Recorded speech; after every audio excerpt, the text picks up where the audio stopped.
तो वेलकम करता हूं। देखिए बहुत लोग जो है आप लोग को बताएगा कि अब निकलेगा, इस समय निकलेगा, उस समय निकलेगा, लेकिन आज हम बताएंगे आपके जो भी एएनएम के स्टूडेंट है, एएनएम वालों को, ठीक है, और साथ में जो भी यहाँ पे ट्यूटर के लिए फॉर्म भरे हैं उस ट्यूटर के लिए जो है हम लोग यहाँ पे बताएंगे कि इन दोनों का जो है कब जो है मेरिट निकल सकता है। समझ गए? पहले तो मेरिट निकलेगा, फिर जो है काउंसलिंग के लिए जो है आप लोग को बुलाया जाएगा। ठीक है, चलिए ये चीज़ हो गया। अब यहाँ पे हम बताते हैं, जैसा कि देख सकते हैं कि आपके एएनएम के लिए, ठीक है, एएनएम और ट्यूटर दोनों के लिए जो ऑब्जेक्शन था, ऑब्जेक्शन का जो टाइम टेबल था वो ऑब्जेक्शन जो है समाप्त हो चुका है। समझ गए? चाहे वो एएनएम के लिए हो, चाहे वो नर्सिंग ट्यूटर के लिए हो, दोनों के लिए जो है आपके समाप्त हो चुके हैं। क्या चीज़? ऑब्जेक्शन का समय। समझ गए? चलिए हम यहाँ पे बताते हैं। देखिए आपके सामने यहाँ पे नर्सिंग ट्यूटर का देख सकते हैं, नर्सिंग ट्यूटर का देख सकते हैं यहाँ पे कि 1/3 एवं दिनांक 2/3 को आयोजित काउंसलिंग में उपस्थित सभी अभ्यर्थियों का प्राप्तांक, उनके नाम रजिस्टर। देखिए जैसा कि जो नर्सिंग ट्यूटर है, इस नर्सिंग ट्यूटर का काउंसलिंग जो है 1 और 3 तारीख को था। इसका काउंसलिंग जो है हो चुका है। समझ गए ना?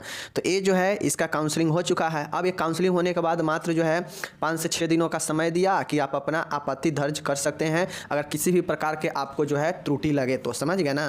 तो ये सारी चीज़ें सेम वहाँ एएनएम में भी था, सेम एएनएम में भी था। तो एएनएम में 10 दिन का समय दिया गया था कि आप अपना आपत्ति दर्ज कर सकते हैं। एएनएम में ज़्यादा स्टूडेंट भी फॉर्म अप्लाई किए हुए हैं। समझ गए ना? तो इस हिसाब से बाकी अब रह गई बात कि इसका प्रोसेस ऑब्जेक्शन ख़त्म हो चुका है, तो इसका रिजल्ट कब तक जो है आ सकता है। तो मैं बात करूं, देखिए बीएससी जो है, बीएससी पर ये, बीएससी नर्सिंग पर ये जो बहाली है ट्यूटर का, ये जो ट्यूटर वाला है, ये ट्यूटर वाला जो है इसका जो मेरिट है जल्द जारी हो सकता है। इसका ट्यूटर वाला का जो है मेरिट आपको जल्द जारी हो सकता है। समझ गए?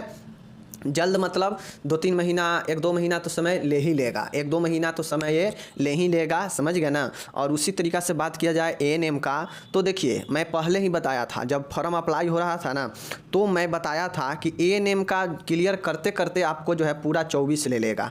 एएनएम का क्लियर करते करते, ज्वाइनिंग देते देते एएनएम का जो है आपका चल जाएगा 23 लास्ट हो जाएगा। एक बात समझ लीजिए, मैं ये फॉर्म के समय ही कहा था कि आपके 23 लास्ट कर लेगा या 24 में जनवरी फरवरी तक जो है आपको जो है पोस्टिंग दे सकता है। तो ये सब चीज़ें हैं। समझ गए ना? और ठीक उसी प्रकार से काम हो ही रहा है, इतना गति से हो रहा है कि लगभग 23 लास्ट जो है चल ही जाएगा, क्योंकि ये तीसरा महीना अब ख़त्म ही होने वाला है। समझ गए ना? इसके बाद चौथा महीना चढ़ेगा, तो ये लगभग 23 जो है लास्ट तक आपका फाइनल पोस्टिंग दे सकता है। समझ गए ना? एएनएम का।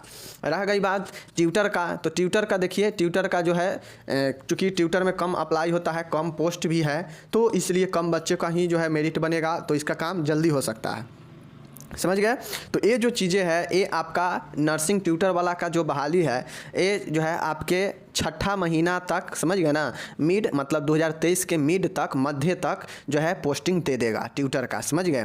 तो ये ट्यूटर का जल्दी हो जाएगा। एएनएम में थोड़ा डिले हो सकता है, क्योंकि आप लोग जानते हैं कि एएनएम में अभी जो है का मेरिट होना है, काउंसलिंग होना है, फाइनल फिर पोस्टिंग का लिस्ट जारी करेगा कि किसको कहाँ पोस्टिंग दिया गया है। तो इस प्रकार से जो है अगर 1-1, 2-2 महीना का भी अंतर लेगा, तो इस तीनों चारों प्रोसेस जो अभी बाकी है लगभग 6-7 महीना अभी ले लेगा। और 6 महीना अभी अगर लेगा तो 3 महीना तो ऐसे ही निकल चुका है। समझ गए ना? तो 9 महीना यानी 2023 के लास्ट तक, अक्टूबर, नवंबर या दिसंबर तक हो सकता है आपका पोस्टिंग। समझ गए ना? तो ये अपडेट है, मैं आपको बता दिया है। अगर आप लोग ये चाहते हैं कि अपडेट हमेशा आते रहे, देखिए बहुत लोग बोलते हैं कि आप गलत बताते हो, ये है वो है, ऐसा नहीं है। पिछले वीडियो में मैंने बताया था कि कुछ पोस्ट को जो है रोक लिया जाता है, कुछ पोस्ट को जो है रोक लिया जाता है और कम पोस्ट पर ही सिलेक्शन दिया जाता है, जो जितना पोस्ट है फुल पोस्ट उतना पर नहीं दिया जाता है। तो देखिए ये बिल्कुल हकीकत है। जब इसका लिस्ट आएगा ना, तो आप भी देख लीजिएगा कि क्या मैं सच बोल रहा हूँ या क्या बोल रहा हूँ। होता है 500 ही पोस्ट रोके लेकिन रोकता जरूर है, 300 ही पोस्ट रोके लेकिन रोकता जरूर है। ऐसा क्यों होता है आप लोग जानते हैं? 300-400 पोस्ट जो है 500-1000 पोस्ट जरूर रुकता है। अगर एक पोस्ट भी अगर रुक गया तो समझ सकते हैं कि जो एक स्टूडेंट का सिलेक्शन होता, तो उस एक स्टूडेंट का ज़िंदगी तो बन जाता ना। ऐसा तो है नहीं कि ये स्टूडेंट नहीं पहुंच पाता है या कम स्टूडेंट पहुंचता है, ऐसा तो है नहीं। तो आखिर फिर क्यों रोक लिया जाता है? 2 ही पोस्ट रोके, 1 ही पोस्ट रोके, लेकिन क्यों रोका जाता है? नहीं रोकना चाहिए। 1 पोस्ट अगर किसी को जॉब हो जाए तो 1 का घर तो संभल जाएगा ना। ये मेरा है कथन, समझ गए ना? यही चीज़ें हैं। बाकी अगर पूरा हम ये नहीं कह रहे हैं, हम पिछले रिकॉर्ड बता रहे हैं। अगर कंप्लीट दे देता है, जितना बहाली है उतना अगर सिलेक्शन दे देता है तो बहुत अच्छी बात है ना, कि उतना पर दे दिया तो बहुत अच्छी बातें हो जाता है, समझ गए ना? ये तो हम कह ही रहे हैं कि पूरा जो है डिपार्टमेंट जितना बहाली निकाली है वो टोटल बहाली पर जो है सिलेक्शन दे दे, बच्चा को जॉब दे दे, ठीक है ना? तो अच्छी बातें हैं। अगर 1-2 भी अगर कम देती है तो 1-2 बच्चे के साथ नाइंसाफ़ी हो जाएगी। तो ये चीज़ें होता है। बाकी चलिए, जब भी निकलेगा आप लोग को पता चलेगा ही, मैं बताऊंगा ही। और साथ ही कुछ ज़बरदस्त अगर वीडियो चाहते हैं, अच्छे वीडियो चाहते हैं नॉलेजफुल, तो उसके लिए जो है हम लोग लेते आएंगे। आप चैनल पर नए हैं तो सब्सक्राइब कर लीजिए, बेल आइकन दबा दीजिए, ठीक है? धन्यवाद।